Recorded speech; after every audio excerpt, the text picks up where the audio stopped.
If there's one game genre I'm really not a huge fan of, it's RPGs. And yes, I know, I made Marth in Smash Bros. Despite never having played a Fire Emblem game, but the game I'm about to bring up right now is a cult classic among Super Nintendo fans. It's called Super Mario RPG Legend of the Seven Stars, and if you've seen the 7th episode of this series, then you would have also seen the previously sculpted Boshi and Geno, two characters exclusive to Mario RPG. Back when these guys were sculpted, I had a real fascination with the game, and only after buying it from the Virtual Console did I realize I'm not a huge fan.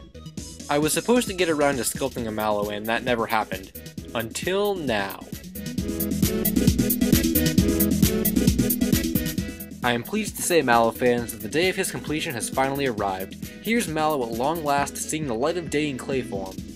Aside from losing interest in the Super Mario RPG characters after I had played the game for myself, more of the reason why Mallow wasn't done back then was due to his odd build. Most of Mallow's sculpt was created from combining spheres, which was even challenging by 2015 standards, as there was a certain amount of balance between bulking him out and keeping him compact that was difficult to achieve, while keeping the official artwork in mind.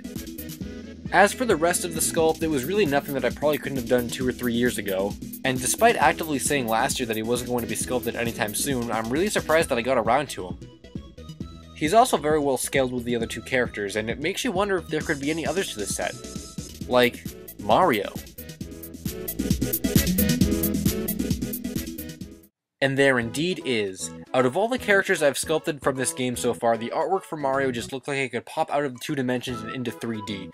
The build, the facial expression, and the style, it all perfectly encompasses the visual appearance of a sculpture, so I absolutely had to recreate this artwork in 3 dimensions. Back when Boshi and Geno were made, I'm fairly certain there would have been no way to make Mario as accurate as I was able to this year.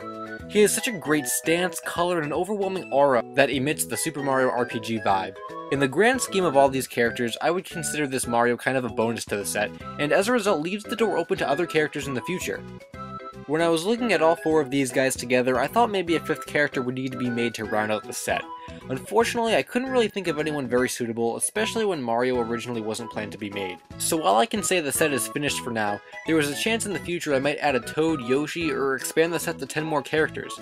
I've come to realize that by leaving the door open to a set and not distinctively finishing it, there is a much greater chance I'll eventually expand upon it and create something even greater than it was originally intended to be.